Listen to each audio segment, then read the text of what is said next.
Thank you, Delu. Good morning, everyone. I'm so happy. Oh, okay. All right. I am so happy to be here at home in San Diego and sharing the research insights with all of you. We've been traveling around the country doing presentations, and I'm delighted and proud to say that this is the greatest turnout of all of these gatherings.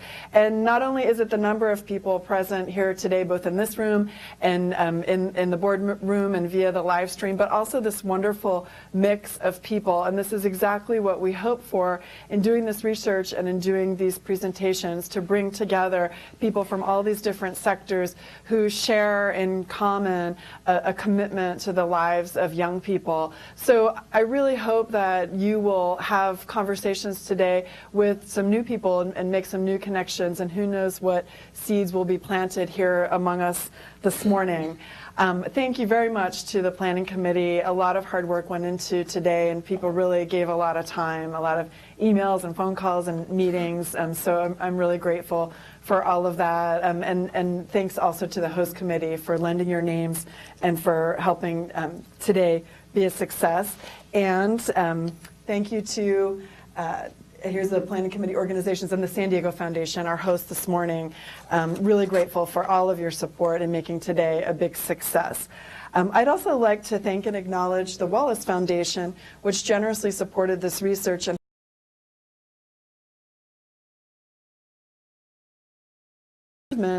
in quality, access, and equity in the areas of arts, education, and after-school programming. And if you're not yet familiar with the Knowledge Center on the Wallace Foundation's website, I highly recommend it as a robust resource with terrific research on all sorts of things in the areas of youth development and after-school and the arts and audience development. So do check that out. So here's what I'd like to share today. I'll speak first about our research approach and methodology, as well as share a few research insights that are relevant to the challenge of tween engagement. And then I'll give an overview of the 10 success principles. And after that, hopefully we'll have a couple minutes for some questions. So we're in the midst of the national launch of Something to Say, Success Principles for After-School Arts Programs from Urban Youth and Other Experts. And we chose this title for two reasons. First, because of the myriad ways young people say something about themselves and their lives through their art. And second, because a core part of our research methodology involves speaking directly with young people. And the research with young people followed a consumer research model, and this means that our line of inquiry was designed to understand how young urban tweens from low-income households make choices about ways to spend their time.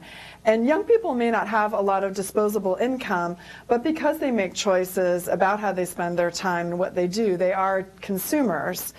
The report appendix goes into a lot of detail about methodology, so if you're interested in that, there's more detailed information. But we were in metro areas across the United States. We were in Oakland, San Francisco, Birmingham, Philadelphia, Newark, Cleveland, Providence, and Boston. And altogether, we spoke with over 200 tweens and teens and over 70 parents and caregivers. And we did groups, and we also did the research in friendship triads in young people's homes. And the idea behind that is that a young person might feel more comfortable in their home with just one or two friends present, and the researcher can also make observations. We also did 22 in-depth interviews with key opinion leaders across the United States with expertise in after school, in youth resiliency, in the arts. So those are just a few of them pictured there. And then we did 8 case studies of some of the most highly regarded arts-based youth development programs in the country to understand the lessons that they gleaned from their years of experience. We ran the consumer research, or what we called the demand research, to understand what young people want. We ran that separately from the supply side research, which is the research that we did on the case study organizations to understand what excellence looks like. And it's significant that we ran those separately, and I'll talk more about that later. But we wanted to answer these 3 questions. How can urban low-income tweens and teens gain equal access to high-quality arts experiences? Is there a model of practices that could provide a blueprint for community-based organizations to emulate so that proven approaches could be deployed in more places more often? And is there a way to approach the analysis of these problems that respects and honors young people as consumers who make informed choices? And how does what youth want align with what other experts say they need? So much of the report is focused on tweens, although a lot of the insights are relevant to teens and young adults too. But we focused on this age of roughly 10 years old to 13 years old, or 5th grade to 8th grade, because that's the point where a lot of programs told us that they were experiencing deep drop-off in participation. Teens, adolescents age 14 to 18, have been studied for years, and we know quite a bit about them, such as their essential task of identity formation, but less is known about tweens. How many of you have tweens at home or have had tweens at home? So you understand this is a tricky developmental stage, and it's really distinct. Tweens are their own group, and what they want very much is to join the teen world. After all, who wouldn't want to be a teenager? So, at the same time, they're still clinging to a lot of childhood norms. Tweens' primary concern is about where they belong socially and how to belong socially. So that's really different from teens, who are concerned with showing the world who they are. So while teens are about individual identity and ego, tweens are about what Gil Noem, who's an expert in out-of-school time and is a psychologist at Harvard's Project PAIR, what he calls we-go. And that's to signify that their primary concern is about belonging, acceptance, and the group experience. And this is further complicated by media and society telling tweens to grow up sooner and faster. So while tweens might feel like this inside, and remember, some of them are just 10 years old, media images and societal pressures give them messages that they should look like this. I'm going to share 3 top-line findings from the research on tweens about arts terminology and the importance of a demand-oriented mindset, about decision-making in the tween household, and then the impact of social networking. And this is freezing on me, so I'm not sure if there's, here we go, it's just going a little bit slow, so it'll catch up. So terminology. The tweens in our study did not easily associate the terminology arts or arts programs with the activities that held the most appeal for them, such as dancing, singing, design, digital media, fashion, especially sneaker design, beat making, or cheerleading, which was seen by young people as closer to dance than sport due to choreography. When asked what they associate with the term arts, tweens said drawing, painting, sculpture, and they also talked about museums. And this is not to say that tweens are not interested in visual arts. It's just that if we would use the term arts, they may think of a narrower subset of arts disciplines than what someone might be talking about. So certainly some tweens are interested in visual arts, but they're not going to think, oh, you might be also talking about design, digital media, dance. There's another association that tweens talked about that's also important in terms of terminology. When you say arts, they may think arts and crafts. And what we're talking about when we say arts and crafts are, those are activities that are less about creating an original artwork and more about following a prototype shown by an instructor, typically requiring little skill to execute, such as a yarn and twigs cat's eye. And the problem is that by the time they become tweens, they're ready to move on, and their interest in other art forms, even if they don't call it arts, is significant. So the larger association, though, with arts and crafts is that arts and crafts are strongly associated with young kids. And the tweens, remember, they want to be teens. And so even if they enjoy doing arts and crafts, their developmental stage compels them to dissociate with anything associated with younger children. So there's 2 implications for this, and one is if you're going to adopt a consumer mindset, it means thinking with the consumer's vocabulary. So for starters, don't name the arts program an arts program, and part of, and we saw, so even even beyond that, something that's descriptive and engaging. So we did see programs, Dance 1, Dance 2, Dance 3. Tweens are really interested in what experiences they're going to have, what skills they're going to gain, and why not have a more interesting name? So, for example, Zombies Take City Heights film production. So, and there's examples in the report of terrific program names and descriptions that really give young people a clear sense of what their experience is going to be like. So a second implication is to review the offerings and ensure that they meet the demand of the consumers, not just the interests of the suppliers. So in other words, offering a class because a volunteer has an interest in watercolor painting may be insufficient to young people who want a different art form, or perhaps an art form combined with digital media. And a hallmark of the organizations that we studied is that they're regularly surveying young people to find out what their interests are and what types of programs they'd like to have. So 4 times a year or more, they're asking about that. Now we'll talk a little bit about decision making. And in our study, the tween years were in part defined as that turning point where young people stopped going to the places their parents sent them and started playing an active role in scoping and selecting their out-of-school time activities. They're seeking out novel experiences and opportunities to make new friends. And this is an exciting thing about tweens. They're more willing than teens to try new things. In terms of decision making, parents reported that they're much more likely to react to their tweens' initiatives and suggestions versus demanding or recommending programs to them. They said it's just not worth the battle, it's just not worth fighting to try to force their child to do something. So rather, the tweens are asked to present their cases and the parents look for signs of commitment.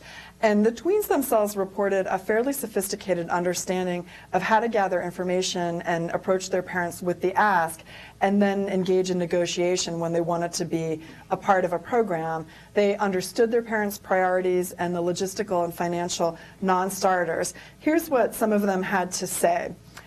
And this is from a 5th grade girl, or 6th grade girl in Cleveland. My parents encourage me to do what I want.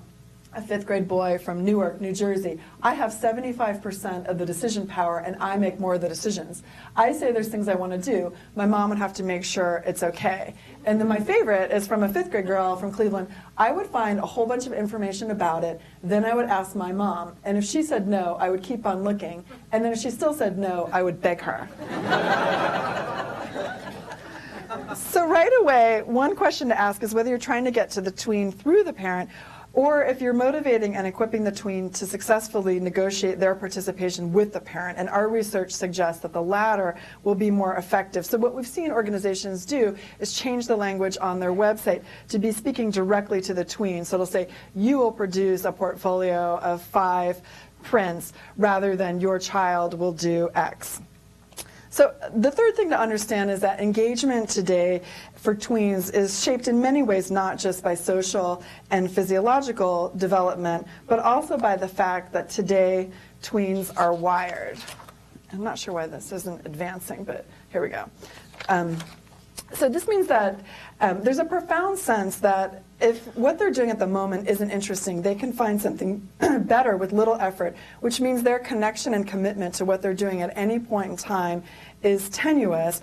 They'll use texting and tweeting and location-based services to find their friends and find out what they might be missing. So think about this at the exact developmental moment when tweens are hyper-concerned about their social status and belonging, and their parents give them more latitude about deciding how they're spending their time. They have this tool that allows them to be in constant contact with their social circle. So in many ways, it's the perfect tool for their developmental stage, but it can represent a big challenge for organizations. And what it means really is that it dials up the need for programs to be immediately immersive and engaging. This quote speaks to the social concern. I might not go if other people keep telling me it's whack. So that's from a 5th grade boy. And we saw there is great social currency for someone who is able to demonstrate talent and skill in the arts, but boys especially are loath to appear to be novices in a program. So to really be aware of that and try to find ways to help a boy get started and feel comfortable doing that, that can help gain trial and participation in a program. But there's, a tween doesn't necessarily pay a price for not participating in the arts, whereas they might get some social pressure for not participating in athletics, for example. So we saw that there was a little sense of obligation to finish what was started, and there were few parental penalties for disengagement. So it was not, if we sign you up for this, you're going to participate for the full 3 months or whatever it was. Again, the parents said they just didn't want to fight that battle. The tweens, if they get bored, they'll just drop out and stop coming. So it really dials up the importance for programs to be immediately engaging, deeply immersive, and a lot of fun from the get-go. And fun cannot be underestimated, so that is at the top of young people's list, but in a substantive way, too. In one of our more interesting research exercises, we asked young people in an open-ended way what they would like in an ideal arts program. We said, you're designing it, you get to tell us what you want to have. And so here's what they told us. The first thing is they said professional expert instructors who are artists. So a 7th grade girl from Oakland said, someone who knows what they're talking about. Better if they earn a living from that so you'd feel secure in what they know. And a 5th grade boy from Newark said, they have to be famous. If not, then top-notch, the best in New Jersey. So they want people who know what they're doing. They also said that they want hands-on learning in inspired spaces. They want a safe environment. They want rituals, food, and then they also talked about new friends with shared interests. And they talked about culminating events, and that's our nomenclature. What they said is a chance to shine. And Bill Strickland talked about that this morning, too, and how important that is. So what we discovered, and this was not a foregone conclusion, is that what the young people said that they want significantly overlaps with what the experts that we talked with said that young people need at this stage in their life, and with what the program said is working for them. And so remember, we ran the research stream separately, so we didn't say, do you want expert instructors? We asked in an open-ended way, and this is really meaningful because to me it's a very hopeful finding, and it doesn't always happen. So just by contrast, if you ask young people, well, what do you want for snacks after school? They might say candy, soda. If you asked experts in food, nutritionists, well, what should young people have for snacks after school? Fruit, milk, there's not that overlap. So this was a really wonderful discovery, and I think it helps us really understand how best practice organizations like Arts A Reason to Survive and the San Diego Youth Symphony and Conservatory and the Playwrights Project, how they're really on the mark in meeting youth needs, both stated and latent, and this explains the strong participation at these programs, whereas other programs struggle to get youth in the door, or once they do, to retain their participation. So now we'll move on to the 10 principles, and we wanted to understand why some programs are so successful in attracting and retaining participation, and we wanted to know if these programs that we studied across the country, and they're working in all different art forms, different geographic areas, different types of communities, are they doing anything similarly? Is there a common set of practices that might be exportable and replicable in other programs? And the answer to that question is yes. In fact, a strikingly consistent set of principles emerged from our study of the best practice organizations and was validated in our research with the key opinion leaders. The 10 principles are what we found through this exploration, and within the principles, the first 5 might be very familiar to those of you who work in the arts. The second 5 might be most familiar to those of you who have more of a youth development background.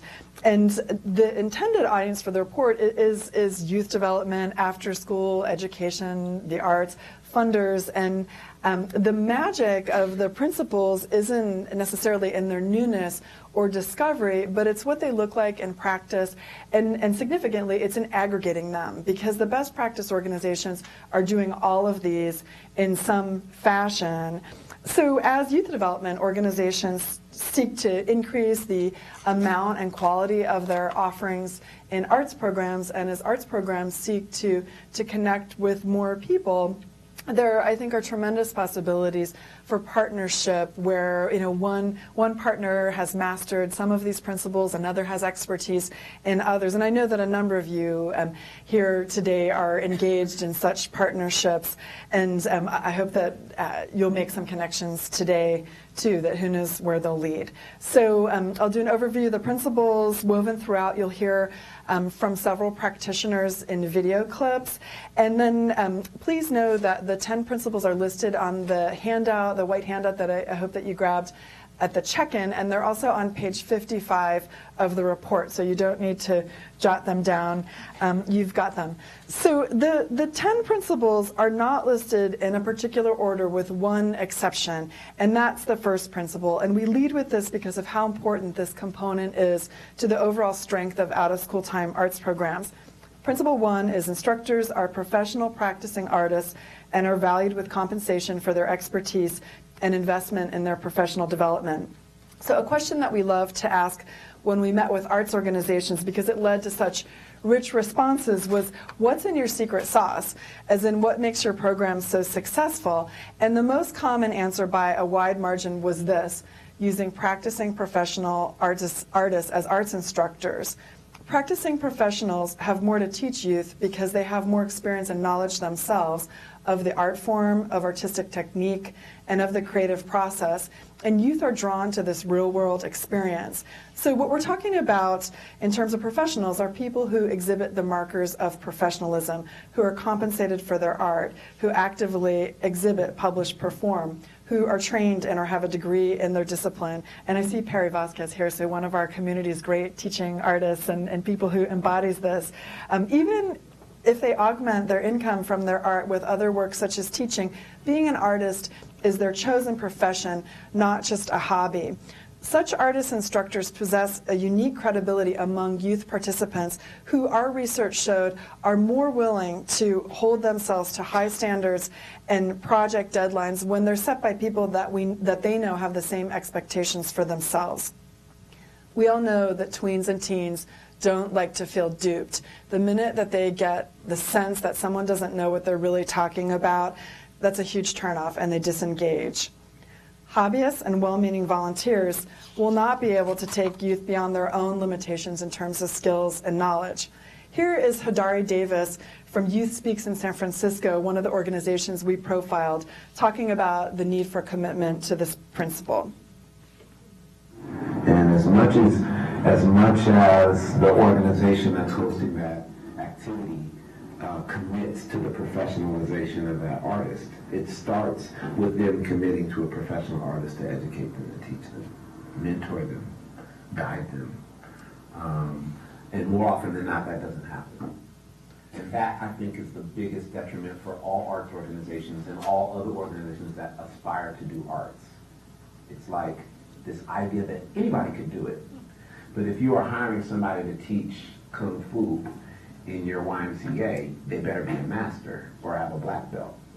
And the principle is the same for anything else. You're not going to hire somebody to teach a swimming class who can't save the kid when they're drowning. So you'll see that the principles interrelate, and we'll talk more about skills later, but this quote makes the link between professional practicing artists and youth engagement in programs, because youth want to build skills, and professional artists are most able to make that happen in an arts program. So this is from Rebecca London, who's a researcher at the Gardner Center for Youth and Their Communities at Stanford University, and she says meaningful engagement is important, meaning the kids are really learning something. You have to hire staff who are experts in what you want the kids to learn about to ensure it's a skill-building opportunity for the young people. And of course, the teaching artists must want to work with youth and be effective in working with youth. Some people think that artists should donate their time to after-school arts programs, and many artists generously do. However, it's difficult to sustain a quality program predicated on the ongoing volunteerism of unpaid professionals. high-quality, sustainable out-of-school time arts programs hire practicing professional artists, and they pay them to be able to retain such quality staff. So this principle is not the place to cut corners, but rather is a foundation on which to build a high-quality program. Principle 2 is that executive directors have a public commitment to high-quality arts programs that's supported by sustained action. And this point may seem obvious, but consider its importance and how it can't be assumed in youth-serving organizations offering programs in multiple areas such as athletics, academics, and the arts. And we studied a number of such programs. So the executive directors at these programs are outspoken advocates for the arts, and they do more than merely include the arts in their program mix. They're actively taking steps to ensure that arts programs thrive. So some of the specific measures that they take are including the arts program manager in senior management meetings, giving that individual an important seat at the table, allocating dedicated physical space to arts programs, and ensuring that the arts are a visible part of the organization's identity, such as in annual reports and on the website. So this is the website for Heart of Los Angeles, or HOLA, and what's circled in the upper left is the primary navigation for the website. So arts is side by side with athletics and academics, and on this day they happen to have a feature story about the arts as well. So a teaser for you is that in the report, there's a section about how to turn a CEO into an arts program advocate. And I know that we have a number of friends from the Y here today, and that content was largely taken from a national roundtable of people who are arts program managers at Ys across the United States. And they had terrific advice and stories about bringing along a CEO who maybe just didn't have the familiarity or interest in the arts, and when they saw how powerful the programming could be, how they really became champions. So principle 3 is that arts programs take place in dedicated, inspiring, welcoming spaces that affirm the value of art and artists. Spaces matter, and while arts programs have practical facility needs ranging from ventilation to lighting to storage for supplies, spaces matter for symbolic and emotional reasons as well. Dedicated physical areas signal to youth that arts programs are valued and worthy. And when you hear from Bill Strickland later today, he's such a giant in this work, and his organization embodies this principle. The space is so inspiring and a place of quality and aspiration, and so I really look forward to hearing more from him, and you'll see how his organization really practices all of these principles, but that one really stands out. So you might have heard this term before, third place. It's from urban sociologist Ray Oldenburg, and he talks about how each of us needs a social gathering place where we feel at home and can be ourselves, and that's separate from home and separate from work, or in the case of a young person, a place that's separate from home and separate from school. And dedicated art spaces for tweens and teens can be that third space. So our research pointed to 3 key factors in using space to drive the culture and creative energy of out-of-school time arts programs. First, that young people feel the space is theirs and reflects their vision and values. So many organizations, including SACI in San Antonio, Texas, told us about early days in their programs when space was dilapidated, but youth didn't mind because the space belonged to them. The research report discusses the teen lounge movement in Philadelphia, where at least 5 youth development organizations have dedicated teen lounge spaces and are working together to create this network of spaces. We've also heard some talk nationally about a tween lounge movement, which really makes sense to give tweens their own spaces. Secondly, that the space is positive and affirming. And the image here is from 826 Valencia, which is a creative writing and tutoring center in the Mission District in San Francisco. If you're in San Francisco and have a chance to visit, they have a quirky and fun pirate supply store that's in the front part of their space. And then you can go on a special gangplank out to the back area where they do their program, and it's warm and inviting.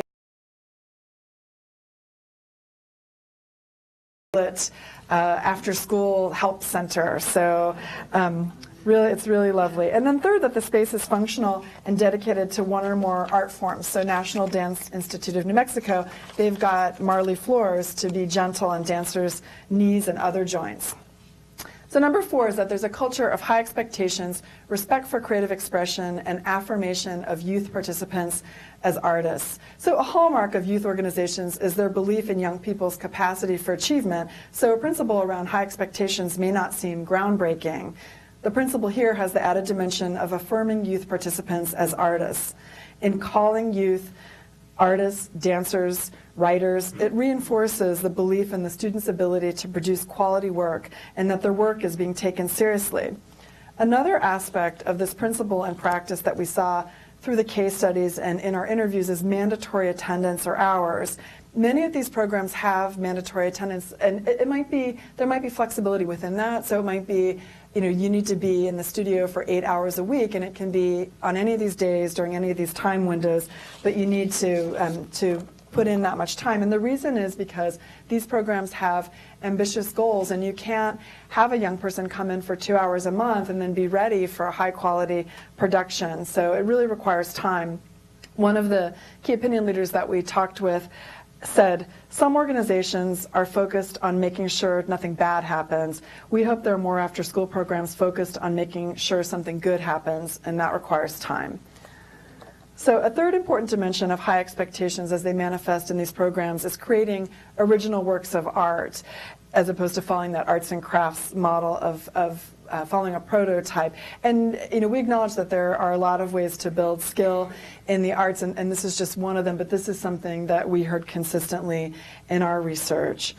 And then lastly, formalized peer and expert critique. And we're not talking about hollow praise where every effort is treated as a masterpiece, but rather encouraging and challenging youth to build their skills and do great work, and providing authentic discussion of their work. Still, the self-publishing trend has lowered the bar, and programs face a whole new set of challenges due to the proliferation of amateur videos on the web. And because of the ease with which young people can create and post work online, programs talked about how they'll have tweens and teens arrive thinking they don't have much to learn because they've been there, done that. So here's Adam Sherlock of Spy Hop, a media arts center in Salt Lake City, on this subject.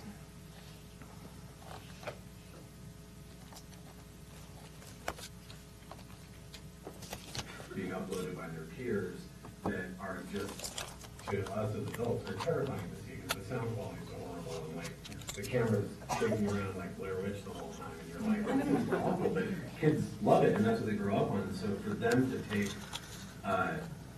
take that next step and to say, you're not done yet, like there's so much more that needs to go into this to get it to that level. And a lot of times that's by doing things like Pitchnik, where you go, when these kids enter into a year-long film program, one of the very first things they do is go to last year's premiere. And they get to see it's on this massive screen, and they get to see there's all these people there, and it is on this really, really high-quality level, and it kind of scares the crap out of them, because they're like, oh man, we gotta really make a good movie here. Like, we can't just, mess around for an hour with a camera and call it good. So showing high quality work by peers is a tried and true strategy to set those high expectations. Principle 5 is that programs culminate in high quality public events with real audiences. A high quality arts program builds toward an apex. It's never 8 weeks of work and then a pat on the back for a job well done. Culminating events such as a performance or an exhibition provide focal points for young people's experiences with out-of-school time arts programs. They're like a destination, keeping the young artists on track, moving toward their goal with purpose, and pacing their progress to ensure completion. And for tweens and teens who spend so much time in a virtual world, presenting their work to a real audience is especially powerful, because for the vast majority of youth, that mass internet audience and going viral just doesn't materialize. So the ability to reach a real substantial audience is one feature that differentiates strong out-of-school time programs from what youth might experience creating work independently. In fact, that audience is a key element to an effective culminating event, and an audience that ideally extends beyond program participants and staff to include parents and caregivers, friends, peers, community members, and even the media. And people who work with youth every day, such as Adelma Nasco, formerly of New Mexico School of the Arts, She says, in that presenting moment, when you take it live or share it with an audience who may not know you and may not love you, that is a critical moment. And the young people I work with love that moment. This is an image from a Boys and Girls Club performance. What's more, culminating events shine a spotlight on participants' accomplishments, and youth get to experience that, wow, I never knew you had that talent from friends and family members and peers. Principle 6 is positive relationships with adult mentors and peers foster a sense of belonging and acceptance. So given the vast amount of free how-to videos and creative inspiration available online, why do young people need a structured out-of-school time program to advance their artistic pursuits? A major reason is their desire for meaningful flesh and blood relationships, both friendships with other young people and bonds with caring adults. And we found in our research that mentoring forms the focus of the relationships between youth participants and adults in these best practice organizations. Here's a beautiful quote from Jason Yoon, who was with New Urban Arts in Providence, Rhode Island. And he says, there's a dignity when an adult whom you admire, whom you look up to, who is an artist you probably want to be like, asks you what you are interested in, what you are trying to make, what are the questions you're asking in your life.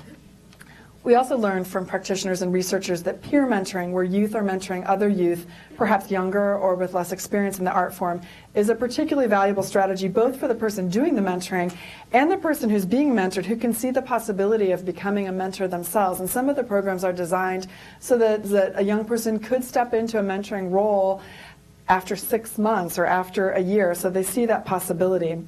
So some of the ways that great arts programs are building a culture of mentorship and belonging include, and they're intentional about a lot of things, but I'll just mention 3 of them here.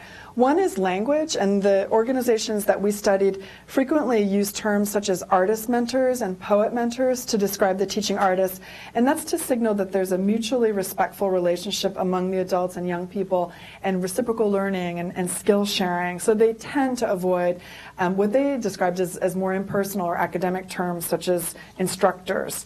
They also do a lot to facilitate trusting relationships, and the bonds that form between the youth participants in these programs are really cherished, and that is largely because they're based on shared interests and are less about the proximity-based friendships that they more commonly experience in school and in their neighborhoods.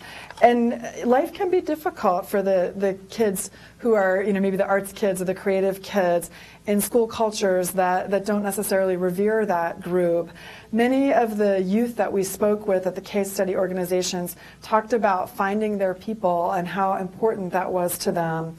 So the best practice organizations find ways to nurture trusting relationships, and I love this example from River's Edge Arts Project in Woonsocket, Rhode Island. And Woonsocket is regularly on the list of 5 communities in the United States with the highest redemption rate of food stamps. They struggle with poverty, and teens are facing a lot, and they have primarily a teen program. So each day when the youth participants arrive, when they check in, they indicate on a scale of 1 to 5 how they're doing that day.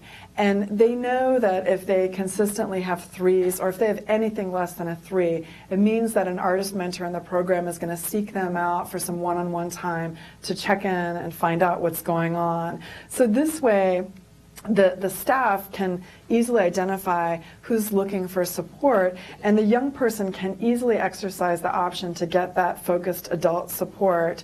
Also, the ratings, and this is an organization that does have a time requirement each week, so the young people really get to know each other because they're spending time together for 10 hours a week. They publicly post these ratings, and they feel comfortable doing that because there is this culture of support. So the other outcome of the ratings is that they're getting support from their peers too.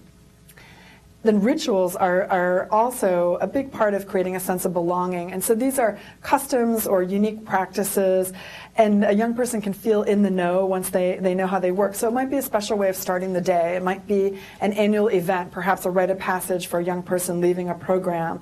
And the research report has a number of specific examples of rituals. Principle 7 is that youth participants actively shape programs and assume meaningful leadership roles. As we conducted our research, we saw a model for youth involvement that really pushed the concept of youth leadership forward. we observed programs where young people participated in planning, telling program staff what they're interested in, and the program directors obliged. We saw programs where young people held board seats and regularly presented at board meetings. There's a real sense of collaboration among adults and youth in how these organizations are run. And in the next video clip, Jason Yoon describes one aspect of the influential role that youth participants have at New Urban Arts in Rhode Island. The very DNA of the space is youth-directed. The young people are choosing who their teachers are. And I was actually speaking with someone said something really beautiful to me. She said, your students are actually choosing their heroes in this place, in a culture and an educational system where those kinds of choices are usually pretty rare. So youth leadership and youth voice, it's in part an engagement strategy. And so we wanted to understand a little bit more about how much is the right amount of involvement for young people. And the general guideline that we heard was that tween programs are youth-informed and teen programs are youth-led. So what that might look like is that tweens might determine that they want to do a digital photography project about the theme of home. Teens may do that, plus write the request for proposals and interview the artist mentors for the project and select who they're going to be working with. Flexibility is essential to embracing youth input in shaping programs. And it's illustrated by Flexulum, which is the term on the screen that was invented by SpyHop. And SpyHop is committed to embracing youth involvement. And the artist mentors, they would start a program with a well laid out program plan, and then they'd get to know the group of young people that they were working with, and they would find themselves regularly making major adaptations to their plan. And rather than resisting that, they adopted, they really embraced it and just became very nimble at modifying things to really reflect the interests of the young people that they're working with. Principle 8 is that programs focus on hands-on skill building using current equipment and technology. Remember from the tween portion, at the first hint of boredom, they'll drop out and not come back. So it's really important to front-load the excitement and the fun and to get young people engaged in the doing from the very beginning. So that old model that a lot of us are familiar with of the first class is where you find out the rules and you find out what you are going to be doing, that doesn't work so well with tweens or teens today. If they don't leave on day one having actually done something interesting and fun, they may not be back for day 2. So where there's technology involved, the organizations try to get the youth exposed to it as early as possible. And where there's no technology, we see successful programs getting the youth immersed immediately. So for example, the dance organization that we studied has kids up and dancing within the first 15 minutes of the first class. So engagement is about pace, and it can be about access to equipment and technology, something that young people might not get at home or at school. So here's Cassandra Verbruggen from SpyHop. We value you enough to have this, high-tech space with this expensive equipment that you get to touch on the very first day that you're here. And that we respect you, and in turn you will respect us, and it happens. So another example of rapid engagement through actual doing is how Youth Radio in Oakland, California puts young people on the air for a live web radio show by their second week in the program. So the veteran participants cheer on the newcomers, and the newcomers feel that confidence that the organization has in them, and they almost immediately tackle what might be the most intimidating aspect of the program, going live on the air. So it's part rite of passage and part engagement strategy, and the thrill of doing a broadcast so soon creates excitement and pride about participating in youth radio. Principle 9 is that programs strategically engage key stakeholders to create a network of support for both youth participants and programs. These organizations cast a wide yet selective net of community supporters, tapping a broad spectrum of sectors from healthcare and law enforcement to business, media, the arts. And what these varied community members and movers and shakers have in common is concern for the lives of young people.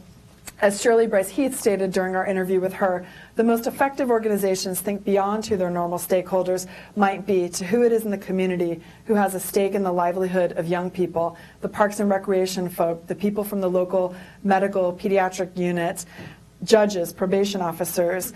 And Heath advocates reaching out to such people and say, we'd really love to have you come and see what we're working on, and we want to have your input and have you advise us and tell us, what you're seeing and what you think. And so it's clearly moving beyond connecting with the is that programs provide a physically and emotionally safe place for youth. And in the arts, emotional safety is particularly important. These programs need to be places where youth can express their fear, pain, struggles, as well as their joys and aspirations, knowing that their self-expression will be met with respect and compassion. One of the teen poets at Youth Speak, Stephanie Yoon, who's pictured here at the photograph on the far right, she had this to say: one of the big differences between me just sitting at home writing and me coming into Youth Speaks workshops is the atmosphere that's created. It's really a safe space. You can say whatever you want, whatever you feel. And then she continues, and the greatest thing is all the support you get there. The poet mentors bring the support, they bring the safe space, they bring the experience, and they bring all that in one package. And Gil Noem, who was the expert on out-of-school time, who coined the term WeGo, he describes what can happen in an atmosphere in an arts program where a young person feels comfortable expressing themselves creatively. He says the chance we have is to understand young people differently, to build their assets and strengths, to allow them to experiment without being judged.